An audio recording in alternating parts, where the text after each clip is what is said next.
Bonjour à tous, bienvenue sur ce webinaire consacré aujourd'hui à la dématérialisation du bulletin de paye réussi avec ADP. Pour ce faire, j'ai le plaisir d'accueillir Patricia Perche, en charge du déploiement des projets RH numériques. Patricia.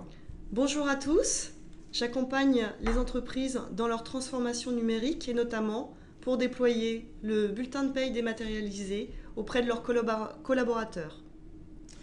Et André Demolière, moi-même, responsable marketing des offres digitales chez ADP, j'aurai le plaisir de vous faire part de notre vision marché et de la vision d'ADP sur le sujet.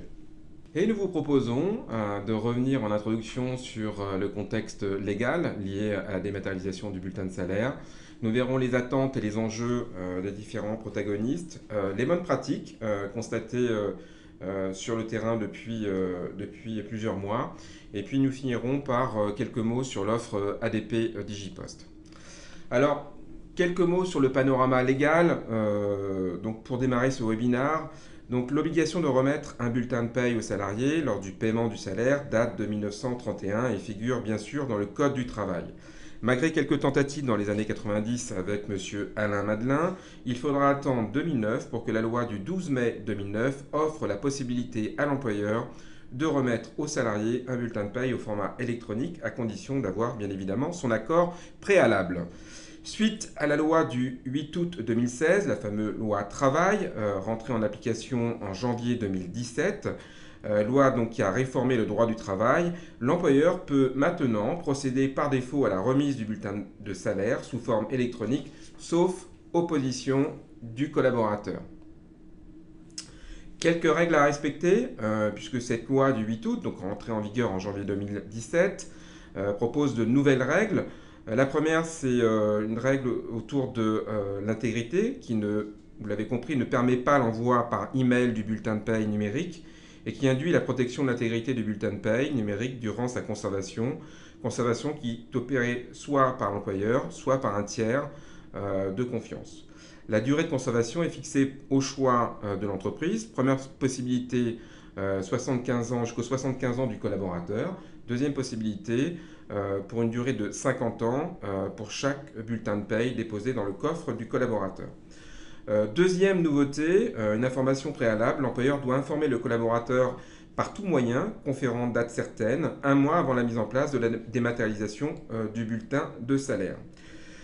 Refus du collaborateur, le salarié notifie en fait son opposition à l'employeur par tout moyen, lui conférant une date certaine. Lorsque l'opposition est notifiée postérieurement à la première émission, la demande du salarié prend effet au plus tard dans les 3 mois suivant la notification.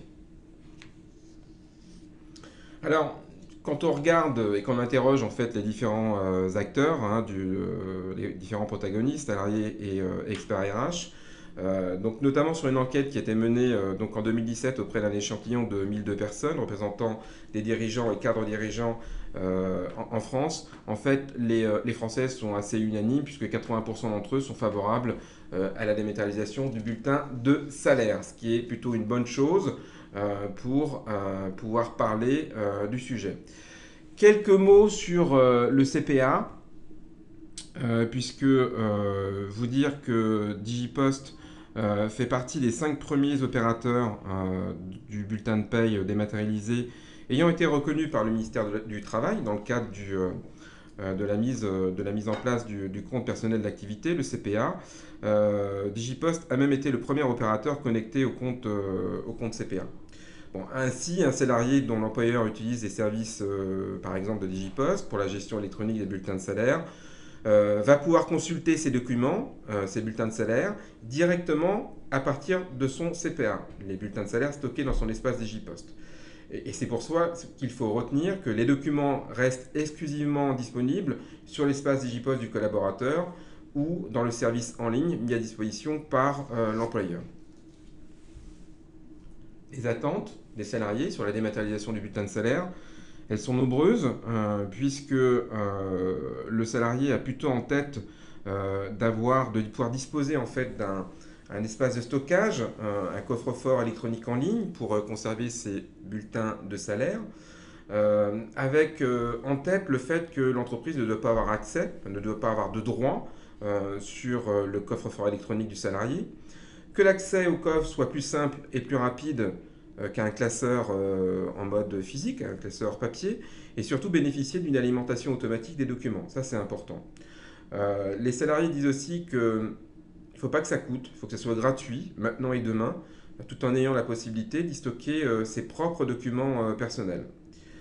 Les salariés veulent être également prévenus lorsqu'un nouveau document est disponible dans cet espace de coffre-fort électronique, prévenus par exemple par l'envoi d'une notification email. Et enfin, les collaborateurs souhaitent que l'accès à ce coffre puisse se faire à partir d'un smartphone. En fait, c'est un peu quand je veux et où je veux. Et enfin, en cas de doute sur les bienfaits et l'utilisation du service, les salariés souhaitent avoir la possibilité, la liberté de résilier en fait l'adhésion au service à tout moment et pouvoir revenir au format papier. Autre attente des collaborateurs, eh bien, soyons fous, hein, quitte à basculer dans le numérique, autant bénéficier d'un coffre-fort connecté et alimenté avec et par des acteurs de la vie de tous les jours, téléphoniques, énergétiques, bancaires, etc. Alimenté également par des émetteurs comme mon employeur qui auront la capacité à me proposer, à m'envoyer un bulletin de salaire dématérialisé et un coffre qui puisse être également alimenté par des ajouts manuels opérés par moi-même si je souhaite pouvoir intégrer dans ce coffre-fort électronique mes propres documents. Le tout pour partager plus facilement ces documents lors de démarches administratives avec des tiers. Alors, ces démarches administratives, quand les salariés les illustrent, eh bien, elles prennent forme et elles apparaissent telles que vous pouvez les visualiser à l'écran. Le rêve, c'est de pouvoir effectivement digitaliser certaines démarches pour en accélérer l'issue. Retenons un exemple, la recherche d'appartement, où le coffre-fort va permettre de faciliter, de sécuriser cette démarche. Alors, cette démarche est de pouvoir monter un dossier, par exemple de location, pour un appartement, pour mon prochain appartement, en ayant tous les documents justificatifs nécessaires sous la main. Pouvoir en un clic créer un dossier, bulletin de salaire numérique, reçu par nos employeurs, des quittances de loyer récentes, un avis d'imposition et des justificatifs de domicile. Tout devrait être dans mon coffre-fort électronique et grâce à un lien de téléchargement unique, pouvoir me permettre de transmettre tous les documents à mon agence immobilière très très rapidement. Alors, les attentes des entreprises, elles, quelles sont-elles? C'est tout simplement de pouvoir disposer d'un processus sécurisé, d'une solution communicante pour la remise et la conservation du bulletin de paye dématérialisé. C'est pouvoir, de l'embauche jusqu'au départ d'un collaborateur, bénéficier de solutions permettant de protéger, de booster, de faciliter le partage de ces documents appartenant aux collaborateurs et à destination des collaborateurs. Je laisse la parole à Patricia Perche. Merci André. En accompagnant nos clients dans le déploiement du bulletin numérique auprès de leurs collaborateurs, j'ai pu observer un certain nombre de contextes favorables à cette transformation. La première, c'est effectivement une problématique de business. Exemple, une entreprise de retail qui se rapproche d'une autre entreprise de vente en ligne. Eh bien, le dirigeant doit opérer une transformation sur le core business, revoir son business model, le revisiter, et aussi accompagner les collaborateurs pour développer la culture commune du digital. Deuxième contexte favorable, une RH digitale. C'est quoi? C'est la volonté du DRH de mettre en place un SI-RH qui permet de gagner du temps sur des activités RH, du processus RH, tout en intégrant les technologies digitales pour renforcer la proximité et augmenter la productivité des équipes au sein du service. Donc on pense à des outils comme la pose de congé en ligne, le bulletin numérique en fait partie aussi, autant de services RH que peut apporter une DRH à ses collaborateurs. Troisième contexte, les actions RSE. Là, c'est vraiment important. Les organisations repensent leur stratégie business grâce à la RSE et y intègrent des actions volontaristes. Imposer le bulletin dématérialisé, dématérialiser les titres restaurants, les factures, les notes de frais, autant d'actions qui ont un impact direct sur le RSE. Et puis dernier contexte, l'administration numérique, qui effectivement favorise davantage donc la déclaration d'impôts en ligne. Toute la population en France doit pouvoir maintenant accéder, déclarer son impôt en ligne. La loi travail, qui favorise la dématérialisation du bulletin de paye, obligeant, ou tout au moins favorisant, le bulletin dématérialisé. Pour réussir ce projet de dématérialisation du bulletin, de transformation numérique, je conseille aux entreprises 2 choses. 1, bien ficeler leur plan de communication. Et 2, bien connaître sa population, la population cible. Qu'est-ce que c'est bien connaître la population cible? C'est bien d'avoir une cartographie en tête. Vous savez bien que 15% de la population ciblée adopte naturellement le projet, prend directement acte et s'engage dans le bulletin dématérialisé. C'est ce qu'on appelle les early adopters. Puis après, vous avez les 15% de réfractaires ou conservateurs. Qui sont-ils? Ce sont les 15% de personnes qui refusent la dématérialisation du bulletin de paye, qui préfèrent conserver un bulletin papier, puisque pour différentes raisons, ils préfèrent remettre le bulletin en main propre, ils préfèrent conserver dans leur boîte à chaussures le bulletin papier.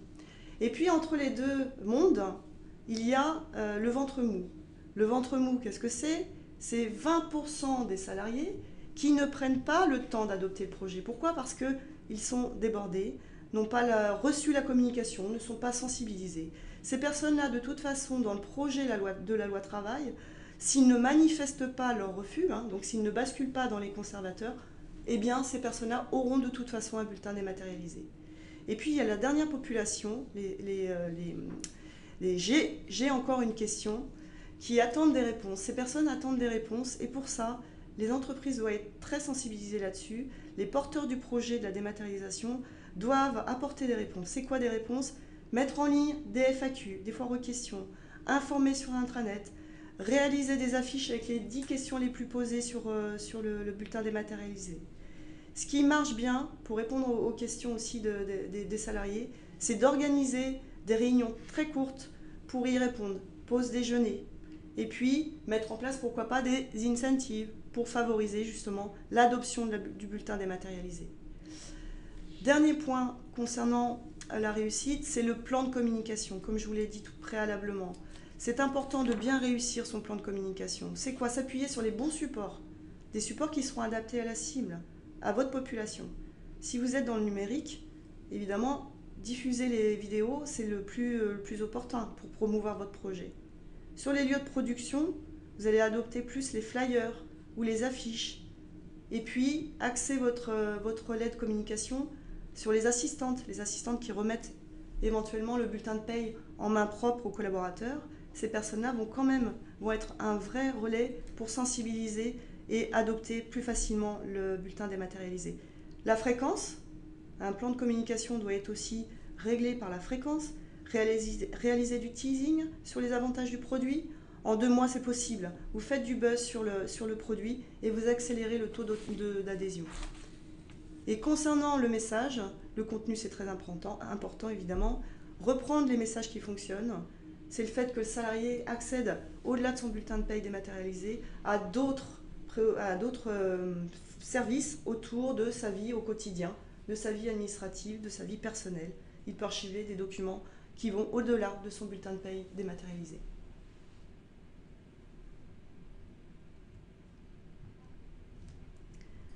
Beaucoup de projets aujourd'hui numériques et innovants entraînent des changements dans le comportement des collaborateurs. Donc il faut adapter justement le discours et trouver de nouvelles formes de communication. En synthèse, pour réussir la transition digitale sur le bulletin dématérialisé, les 4 facteurs sont ici présents. Une équipe de pilotage, qu'est-ce que c'est? C'est un porteur de projet, quelqu'un qui est nommé au sein de l'organisation de l'entreprise pour donner envie, pour soutenir, pour effectivement engager tous les autres collaborateurs. Ce chef de projet, il doit être aussi soutenu de sa direction. Les IRP sont aussi un vecteur important de communication. Les IRP, s'ils posent beaucoup de questions, c'est aussi un signe d'achat.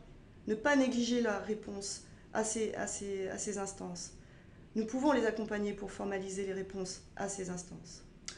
Le CODIR, les ambassadeurs, c'est important. C'est des personnes qui vont pouvoir donner la bonne parole, véhiculer les bons messages.